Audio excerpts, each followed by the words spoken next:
If you're trying to aim to that bullseye on the backside of the log, you go below it. You'd have to actually lower this more than you think to hit your mark. Pretty close, that's an inch. Oh, sweet. The Ecological Restoration Bachelor of Science program at BCIT is the first of its kind in Canada. We take the theoretical and the applied training, we put them together, and students go out and look to restore ecosystems that have been degraded. When we come out to the field to do applied learning, there's just a gamut of activities that we do. Anything from water quality monitoring, soil, invasive species, revegetation. Another thing that's very unique to our program is large woody debris cabling and drilling. So when we do a fish restoration project, we mimic nature by adding logs and wood, and then our students get the training on how to ballast and anchor that so that the logs and rocks stay in place for decades and provide ongoing and continual habitat for freshwater fish species. I chose BCIT because the emphasis is on fieldwork, and the class sizes are very small, very personable. There's only like 30 people in a class. You can build a really good rapport with the instructors. It has a very good reputation with employers in the Lower Mainland as well. We have very tight ties with industry, and this provides us with the opportunity for our students to be involved in these projects that are actually happening versus just talking about it or showing a video in a classroom.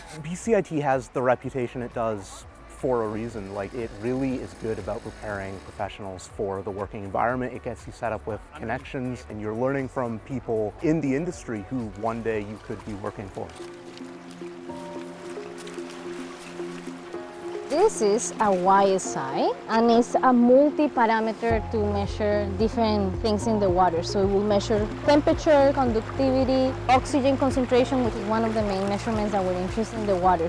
The master's degree program in ecological restoration builds on the knowledge that the students get on their bachelor's degree. It provides students more opportunities to practice their critical thinking skills, to do applied research, and it gives them an opportunity to specialize in one type of ecosystem that they want to continue restoring. And they do this through either courses in the course option, or they do this through a master's thesis. The program has a lot of flexibility for students. We have a full-time program and a part-time program, and that allows students that, for example, just graduated from their bachelor's and want to immerse themselves in a program to advance their careers, or to students that are working and they just need to work and study at the same time. So the part-time option is perfect for them. I chose this program because they offered a course-based option while still offering applied learning approaches and applying real-world problems and being able to do a capstone project, sort of like a smaller thesis project.